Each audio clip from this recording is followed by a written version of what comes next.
as a dream comes whiffling by. Bogswinkles! So I had to take him Ipswich. At an orphanage in London, the matron forgets to lock the door after seeing a copy of her favorite magazine. As she heads to her room to read it, one of the kids at the orphanage, Sophie, sneaks downstairs to lock the door and pick up the letters that have just been delivered. Sophie is the only child still awake because she has insomnia, and she always ensures to check the door every night because she knows how incompetent the matron is. While Sophie is dropping the letters in the right spot, she hears some drunk men talking loudly across the street. Sophie then opens the window and warns them to stop shouting because the other kids are asleep. As one of the men tries to say something, Sophie interrupts him and warns that she'll call the cops to arrest them if they don't leave. Almost immediately, she locks the window and the men run away because they don't want to be arrested. Shortly after, Sophie heads to the room and decides to read a book because she still can't sleep. While she's at it, she hears the matron's footsteps approaching the room, and she quickly covers herself up to pretend like she's sleeping. When the matron enters the room, she assumes that all the kids are asleep, and she heads back downstairs. As Sophie is about to continue reading her book,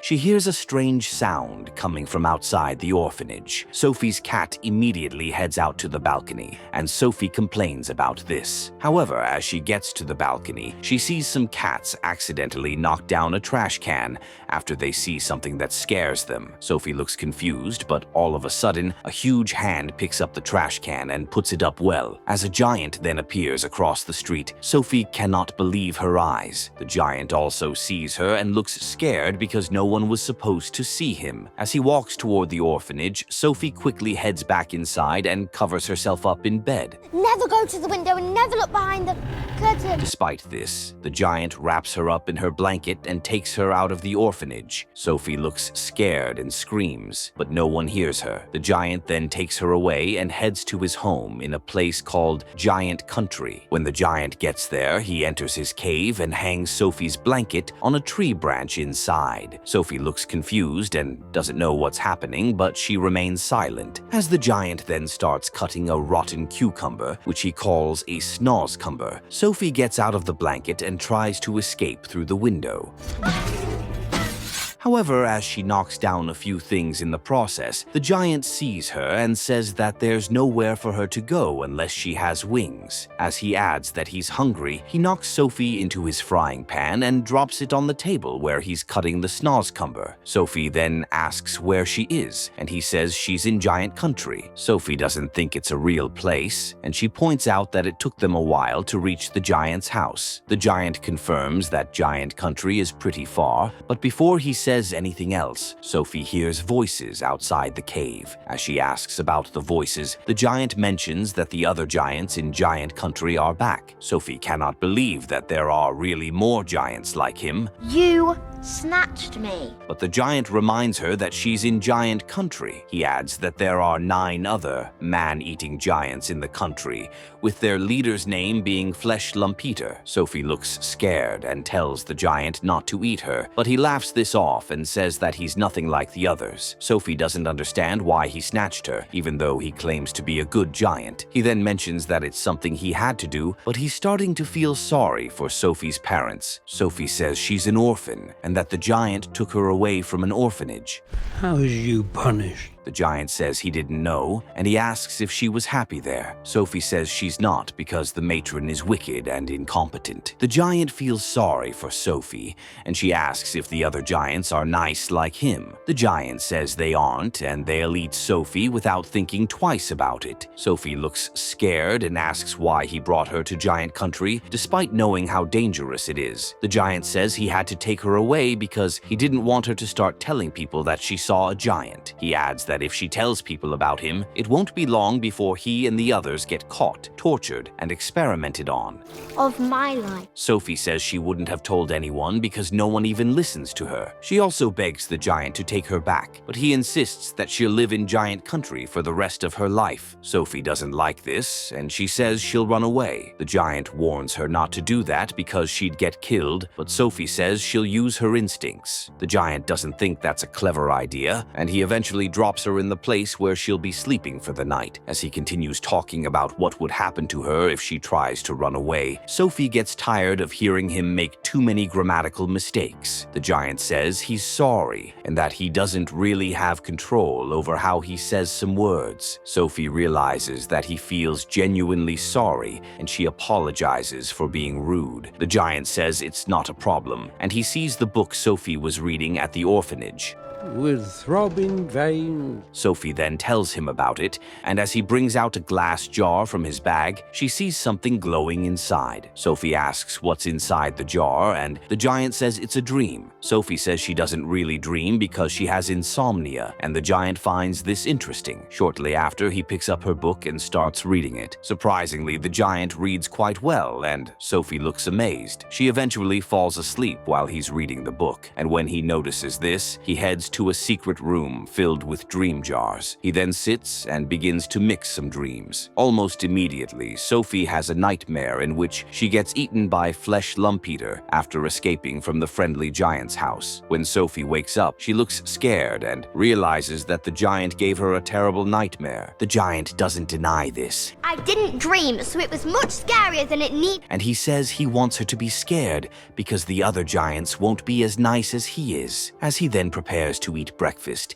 he places Sophie on the table, and she notices that the bubbles in his green drink are going down. She says it's different in her world because the bubbles go up, but the giant mentions that downward moving bubbles are the best. He also says that the drink is called Frobskottel, and he shows Sophie how the downward moving bubbles make him fart. As he enjoys farting, he suddenly hears Flesh Lumpeter approaching the cave. When Flesh Lumpeter comes in, he asks who the friendly giant is talking to. The giant says he's just talking to himself, but Flesh Lumpeter doesn't believe him. In the morning.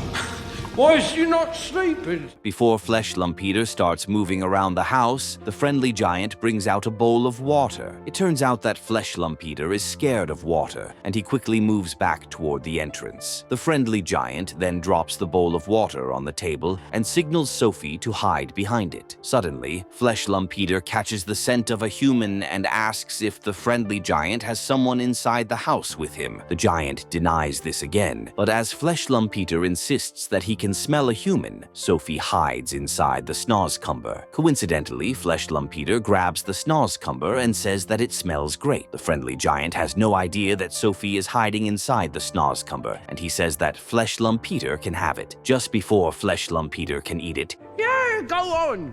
Go on, boy. Sophie tries to jump out of it, and the friendly giant sees her. He looks shocked and immediately tells Flesh Lumpeter not to eat the snozzcumber because man-eating giants don't like vegetables. Flesh Lumpeter confirms this and drops the snozzcumber, saying he doesn't know why he even wanted to eat it. The friendly giant looks relieved, and after Flesh Lumpeter leaves, Sophie comes out of the snozzcumber. The friendly giant then takes her to his secret dream room and gives her a bath. She also asks for new clothes, and the giant gives her a few old ones he has in his scrap box. While Sophie changes her clothes, the giant clears a treehouse for her to stay. When he returns to meet her, he sees her wearing a red jacket, and he looks surprised. Where'd you get that jacket? Sophie asks if there's a problem, and the giant asks where she got the jacket. Sophie says it was among the options he gave her to choose from. As she asks what's wrong, the giant tells her not to worry about it. While taking her to the treehouse, he mentions that he'll soon head out for work. Sophie asks what he does for work, but the giant says he can't tell her because it's a secret. Sophie says she can't tell anyone because she's stuck with him in giant country, and the giant realizes that she's right. He then mentions that he catches dreams, and Sophie asks if she can come with him. The giant says she can't, but Sophie continues disturbing him to take her. The giant says he works alone. Not possible.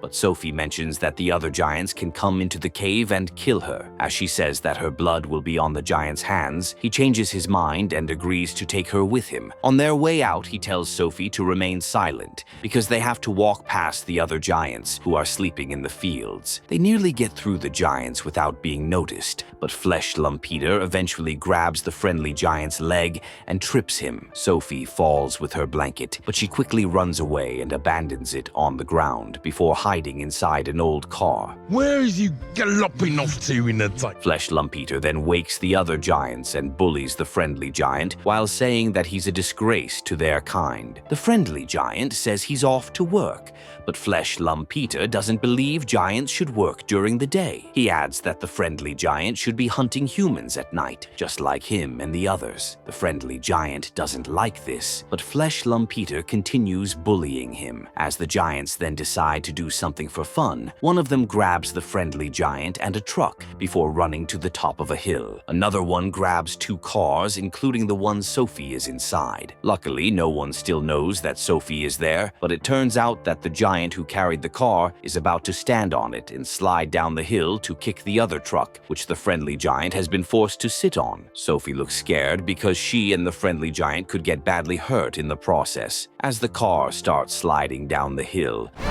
Sophie turns the steering wheel in a different direction. This opens up the sliding giant's legs, and instead of kicking the other truck, the friendly giant unknowingly knocks him down. Flesh Lump Eater and the others still laugh about this, but as they're about to continue bullying the friendly giant, rain starts falling. Since Flesh Lump Eater and the others are scared of water, they quickly run to hide, and the friendly giant leaves with Sophie. Almost immediately, Flesh Lump Eater sees the blanket on the field, and as he smells it, he alerts the others and informs them that the friendly giant has a human with him. Meanwhile, Sophie tells the friendly giant to learn to stand up for himself, instead of allowing the other giants to continue bullying him. The giant says he doesn't think there's anything he can do because the others are not like him, but Sophie insists that he has to fight back. The giant says he'll try that, and Sophie looks pleased. They takes, so I gives back. I blows my dream. Shortly after, they get to a dark place, which the friendly giant calls Dream Country. Sophie admires the stars, and the giant says he often hears music coming from them. Sophie asks if that's true, and the giant says he hears tiny ants talking, and even the footsteps of a ladybird as she walks across a leaf. Sophie seems amazed by this, and the giant says he can hear all the secret whisperings of the world. After this, they walk up to a nearby tree surrounded by a river. As Sophie admires it, the giant jumps into the river while saying that someone once called him a big, friendly giant. Sophie looks shocked, but she suddenly sees his reflection inside the water. As she wonders how that's possible, the giant tells her to jump in. When Sophie does this, she realizes that the river is a portal to another place. The giant says it's the place where all dreams begin, and Sophie looks amazed. Almost immediately, the giant sees a rare dream flying around,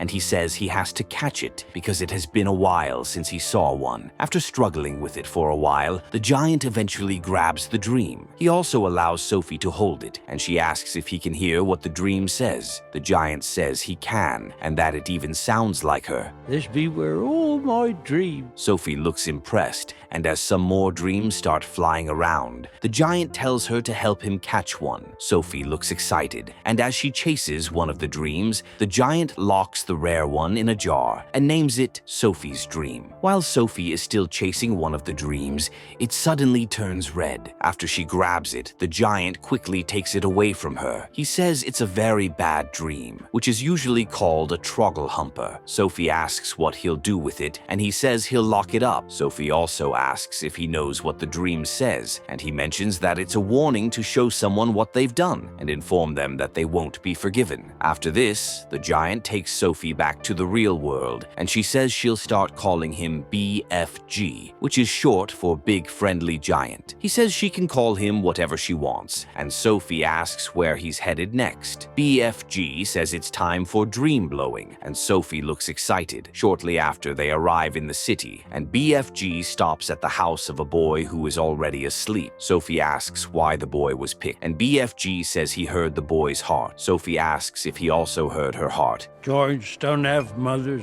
or fathers. The other night at the orphanage, and he says he did. Following this, BFG blows the dreams into the house for the boy and his parents. Sophie asks what it's about, and BFG says that in the dream, the boy will be on a call with the President of the United States, and his parents will be shocked. Sophie thinks it's short, but BFG says that dreams are longer on the inside. As they leave the city, BFG hears someone lament lamenting about their missing child. While complaining about this, BFG sees Flesh Peter and the other giants heading back to Giant Country. Sophie realizes that they must have taken the missing child, and she tells BFG that they have to do something to help. BFG doesn't know what to do, and as Sophie gets cold, she asks if her blanket is with him. BFG says it's not, and Sophie says she must have left it in Giant Country. BFG looks shocked when he hears this, and he realizes that the other giants might now know about Sophie. After a while, Sophie wakes up in front of the orphanage and wonders if she's dreaming because BFG is no longer there with her. Then you? What?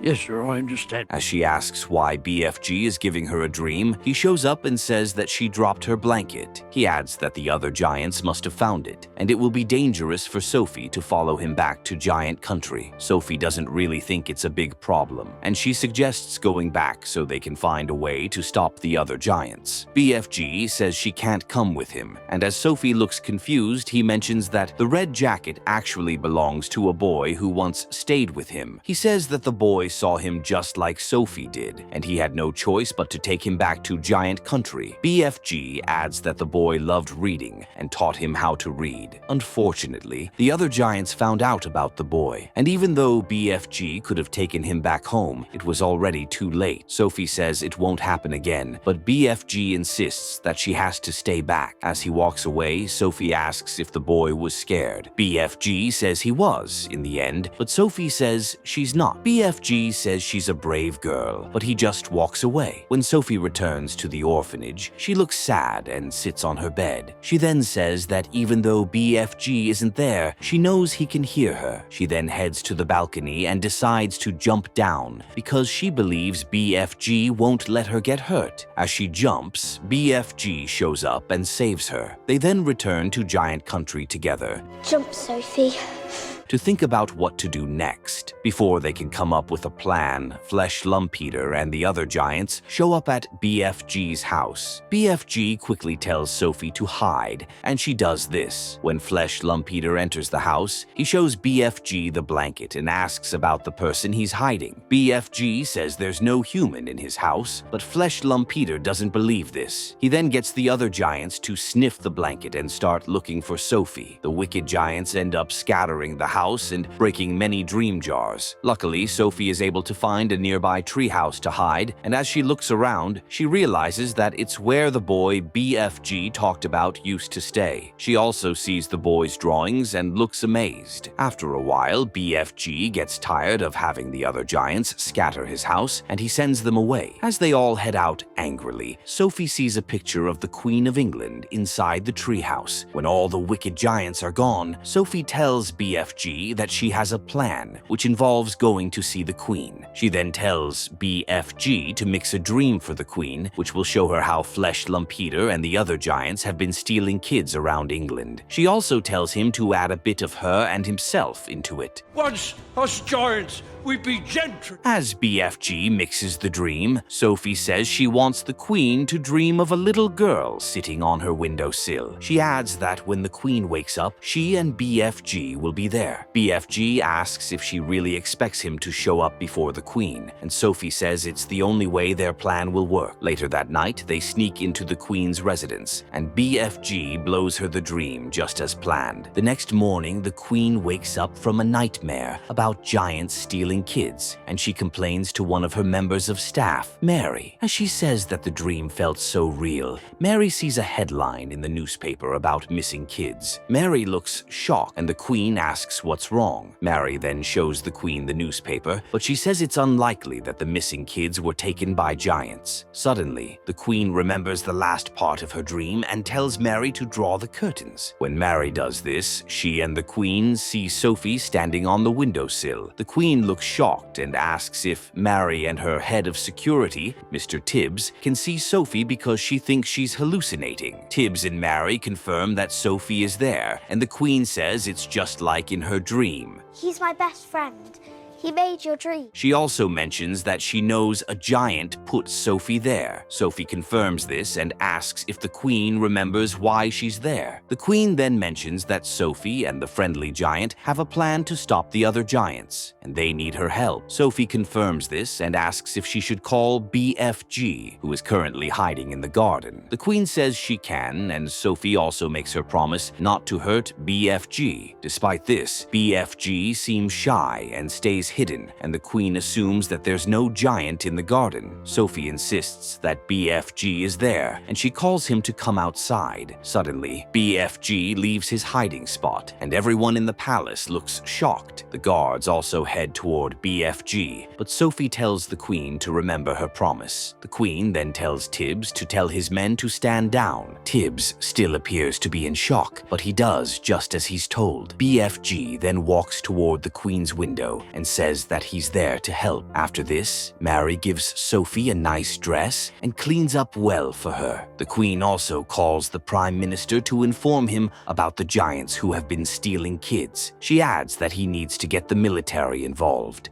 I'm so pleased to make your acquaintance. Shortly after, BFG is invited into the palace to have breakfast with the queen. It takes a while for the guards to find a way for him to go into the dining hall without scattering the palace. When he gets there, he's served a lot of food, and he looks excited. Sophie also sits with the queen, and they watch as BFG eats his food. BFG praises the chef and thanks the queen for the meal. The queen then instructs one of her guards to pour BFG some coffee. After the guard does this, BFG drinks the coffee and immediately spits it out because he doesn't like the taste. The queen asks if he prefers tea, but BFG brings out a bottle of Frobscottle and says it's what he drinks. The queen notices that the bubbles are moving differently, and BFG says the drink is better that way. Almost immediately, the army generals arrive at the palace, and the queen introduces them to BFG. She also says that BFG will be taking them to giant country to stop the other giants before they start hunting again. She says they'll only be allowed to go there once, and BFG jokes that they won't even find it next time. One of the generals then shows BFG a map and tells him to point at giant country. After looking at it for a while, BFG points at a location outside the map. Delunctious fizzy Frobscottle. He then pours some Frobscottle for the queen, her dogs, the generals, and some of the palace staff. As they all drink it, they start farting uncontrollably, and BFG enjoys this. Shortly after, BFG leads the army to giant country and tells them to stay outside while he tries to get the other giants to cooperate. When BFG and Sophie return to the cave, she asks if he has a plan for the other giants, and he says he does. He then brings out the Trogglehumper he caught the other day and says that it will make the other giants regret their actions and become vulnerable. Shortly after, they both head out and sit just outside the cave to watch the other giants while they're sleeping. Sophie then asks about her dream and what it says. BFG says it's about a young girl with her whole life ahead of her. He adds that she'll have her own family one day, and that even though things won't always be easy, she'll be fine. Sophie asks if she'll have those dreams in giant country, but BFG says she has to move back to the real world. Sophie asks if he'll still be able to hear her whenever she calls him, and he jokes that he'll always have his big ears. Almost immediately, BFG realizes that he forgot his dream blower at the palace. Tells a story of a little gap. Before he can think of what to do next, Sophie just carries the dream jar toward the other giants. BFG looks scared because this is risky, but Sophie just drops the jar and tries to open it. Suddenly, Flesh Lump Peter wakes up and sees her. Sophie looks scared and immediately breaks the jar so that the dreams will escape and enter the minds of the giants. Flesh Lump Peter stops it from going into his body, but as the other giants wake up, they start feeling remorseful about being cannibals. Flesh Lump Peter says he has no regrets, but as he's about to grab Sophie, BFG defends her and tells her to run away. While she does this, Flesh Lump Peter grabs BFG, who says that it's time for the wicked giants to stop hunting kids. Flesh Lump Peter doesn't care about this, and as he's about to punch BFG, the military helicopters show up and the soldiers hold back his hand. Flesh Lump Peter looks shocked, but before he can do anything, he and the other giants get carried away from giant country, while BFG and Sophie look happy. Shortly after, the bad giants are dropped off in the ocean close to an island. After they all swim to the island, the soldiers leave them with snoscumber seeds as their only source of food. The giants look devastated by this, and they lament because they can't go anywhere now that they're surrounded by water. Days later, Sophie gets adopted by Mary, who wakes her up in the morning. Sophie then walks up to her window and remembers the dream she had last night about BFG, who has planted many fruits and vegetables around giant country. In the dream, Sophie also saw that BFG is now writing a book. Even though they're far apart, Sophie believes BFG can still hear her. As she then stays by her window, she says good morning to BFG, who hears her all the way from giant country and smiles. After Sophie sees BFG outside her orphanage, he takes her away to giant country because he doesn't want her to tell anyone about him. Luckily, BFG is a friendly giant, but he warns Sophie that the 9 other giants in giant country are cannibals. Even though Sophie and BFG don't initially get along, they eventually become good friends who work together to have the other giants apprehended for stealing kids around England.